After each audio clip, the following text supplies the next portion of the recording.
Summer is almost done, fall is almost here, and a lot of the time when we shift into a new season, it can create a lot of motivation to change our health and get our eating back on track. Today in this video, I'm going to talk about the basics of nutrition and how to tweak your diet so you can get the most out of what you're eating.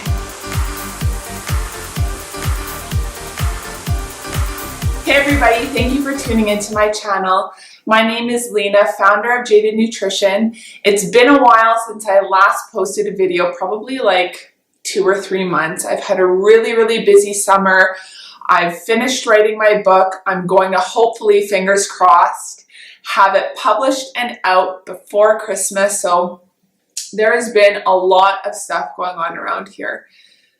We're coming into fall, and a lot of the time when we shift into a new season, people get this brand new motivation to change their diet, which is really great. I always like to take these opportunities to do as much as we can when the motivation is high. It's kind of like when we come into the new year and people want to lose weight or get healthier. They have all of these New Year's resolutions. I really like New Year's and New Year's resolutions because often it's that little bit of motivation that people need to kickstart themselves. So what is healthy eating? Now, I'm sure to a lot of my viewers, you've heard me talk about the basics and nutrition 101 kind of topics, but I want to go over what healthy eating really looks like for you personally.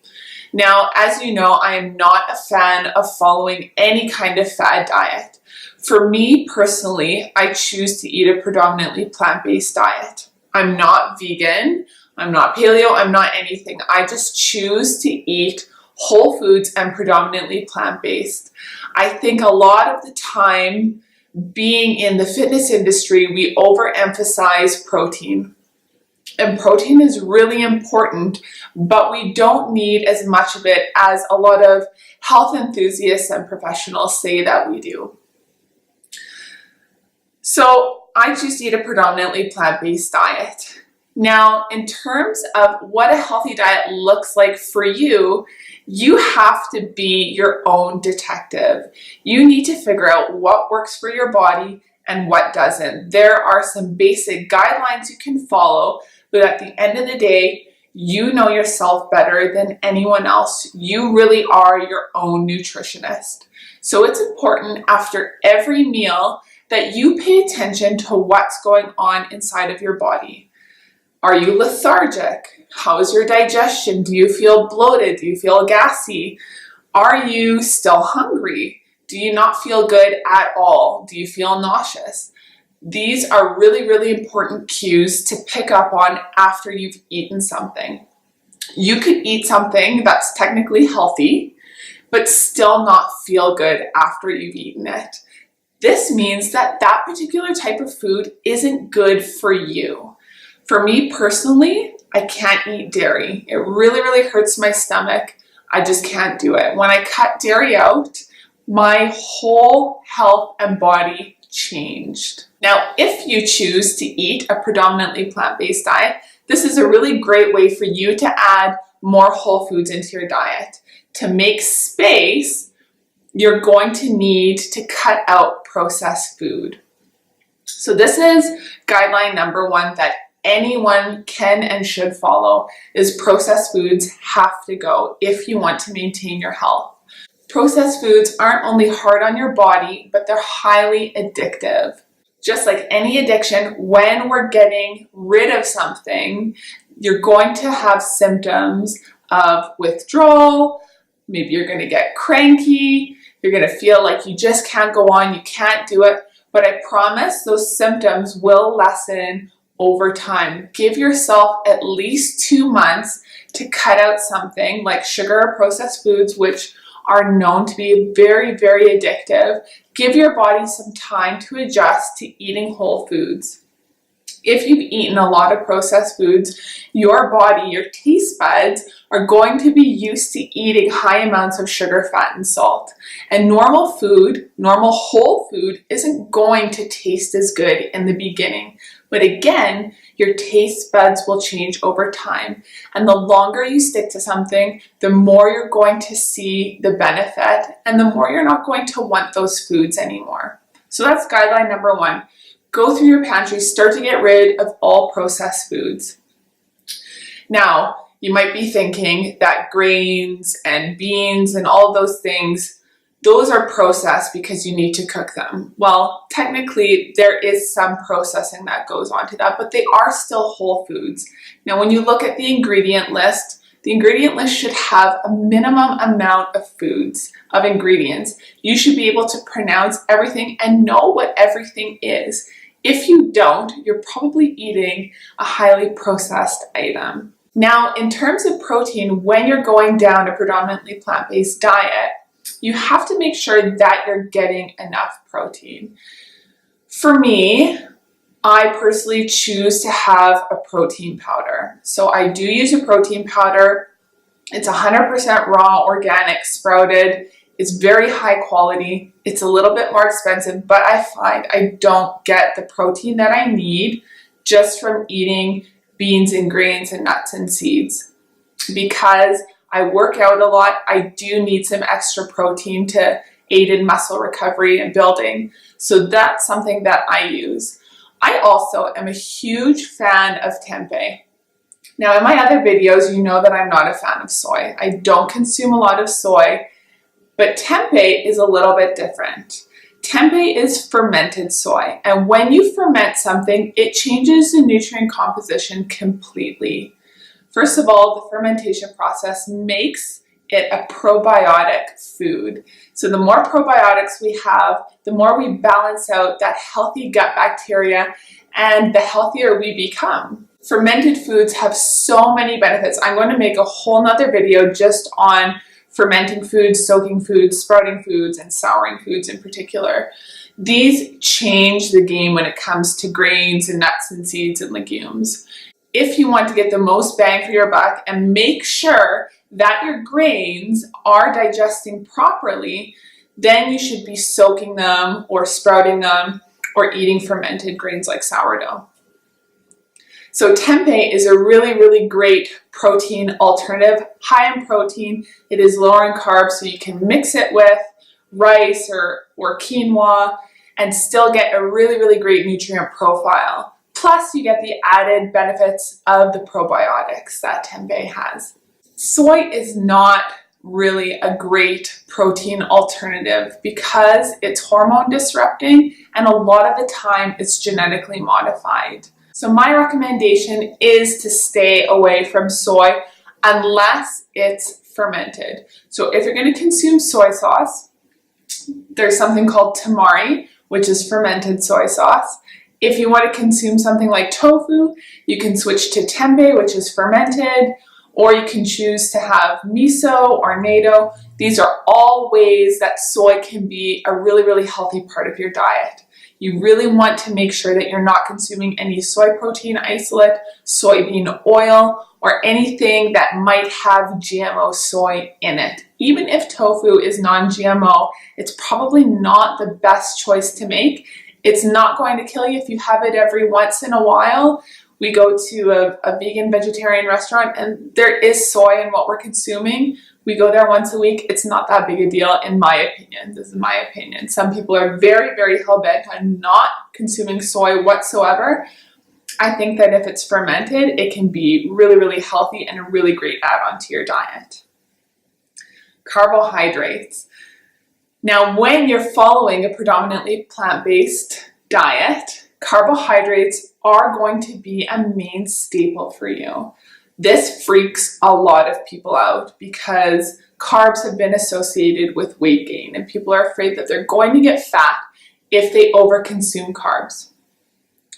Now, there's a difference between healthy carbs and unhealthy carbs. And you will gain weight from consuming excess carbohydrates, but you'll gain weight from consuming excess protein or excess fat as well. So the word excess is really what we want to focus in on. Now, not all carbs are created equally. The carbs like the carbs found in bread or rice or grains or fruits and vegetables, these are much different than the carbohydrates found in cookies and pastries and things that have a lot of sugar in them. When you're consuming something like rice, that rice turns into glucose inside of the body.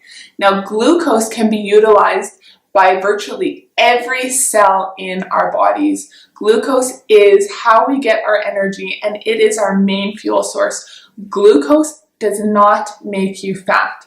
An excess amount of glucose might make you gain weight, but it's not going to damage the liver the way fructose does. Now, fructose is the other carbohydrate. Fructose is the thing that makes things sweet. It's found in fruit, but fruit has a ton of fiber and other nutrients and minerals, so it's okay. You don't need to stop eating fruit. But when you're consuming a lot of foods that have refined sugar or even natural sources of sugar like maple syrup and honey, you're consuming a lot of fructose. Fructose cannot be metabolized by every organ in the body or every cell in the body. It's only metabolized in one organ, and that's the liver, where it's turned to fat and turns your liver to fat very quickly. If you want to change your health, this is the game changer. You have to cut back on your fructose consumption. Glucose is not bad. I repeat, glucose is not bad. It will not make you sick the way that consuming excess fructose will. Anything that has high fructose corn syrup, soda, candy, whatever is sugary, that's what you need to start getting out of your diet. A lot of processed foods have high fructose corn syrup, and this is what is making people sick, among some other things as well. So not all carbs are created equal. When you're choosing carbs, make sure that you are choosing whole grains, lots of fruits, lots of vegetables, nuts, seeds, things that have fiber in them. That fiber is so important for our bodies in maintaining health on so many different levels. I made a video all about carbohydrates and fiber, so go and check that one out. Now, when it comes to consuming fat, you want to make sure that you are consuming the best fats that you can for your body. Things like coconut oil, avocado oil, nut butters, nuts and seeds, wild salmon, these all have really healthy fats in them. Extra virgin olive oil. You want to make sure that you're consuming healthy fats. You want to stay away from trans fats, from excess amounts of animal fats. I know that there's two completely different schools of thoughts where some people, the paleo community, will say lots of animal fat is good for you, and the vegan community says no, it's not. I sit somewhere in the middle. I really think the word excess is really the word that needs to be looked at when we're looking at what foods to eat and what foods to not eat. Eating anything in excess is not healthy. So when you're choosing healthy fats, again, make sure that you are choosing fats that are nice and stable. There's not a lot of processing that goes to create them or to extract them from plants. And make sure that you're consuming them in a moderate amount. Again, if you overconsume anything, you're going to gain weight. So that's kind of nutrition 101, making sure that you are getting a balance of all three macronutrients: proteins, fats, carbohydrates. You don't need to follow a diet. It doesn't need to be painful or torturous to figure out what to make. You don't have to follow a plant-based diet either. You can consume meat, but make sure you consume high quality meat. It is more expensive, but the nutrients are higher in it, so you don't need to eat as much. And again, I think we've been made to believe that we need a lot more protein than we actually do. For me personally, I do eat chicken and eggs from time to time. I might eat these things 3 or 4 times a week, max. And it might be even 2. And I think that's okay. I think as long as you're getting an adequate amount of protein each day from different sources, from a variety of things, your body's going to stay healthy. So this is Nutrition 101. And again, there's There's a whole nother realm that goes into the emotional side of eating and the spiritual side of eating that makes us healthy on a whole level. That's going to be for a different video. But I'm going to leave you with this. Your body will change when you're feeling fulfilled, like you have purpose, when life is good. A lot of the time we put on excess weight or we gravitate towards certain foods because something in our life isn't good. We're not satisfied. And this is where the emotional bit comes in. This is where the spiritual bit comes in, because if we're not connected spiritually to God, to whoever you believe in, to other people, we're not going to feel satisfied inside. That's going to make us gravitate towards food or abusing our body in different ways if we're not feeling that connection.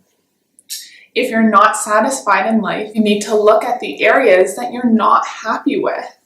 When you start to change those things, your body will have the environment to change, the environment that it needs to change.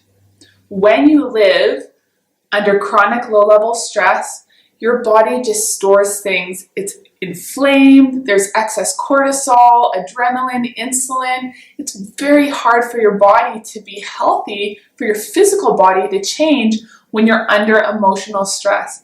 This causes you to eat unhealthy food, which puts your body under more stress. They're all intertwined, interwoven. So you really need to make sure that you're not just changing what you eat, but you're making sure that you're attending to the areas of your life that you're unsatisfied with. Thank you so much for joining me today. I hope you got a lot out of this video. Please leave me your comment below. Subscribe to my YouTube channel, Jaded Nutrition. Like this video and share it. And thank you so much for watching. Have a good day. Bye.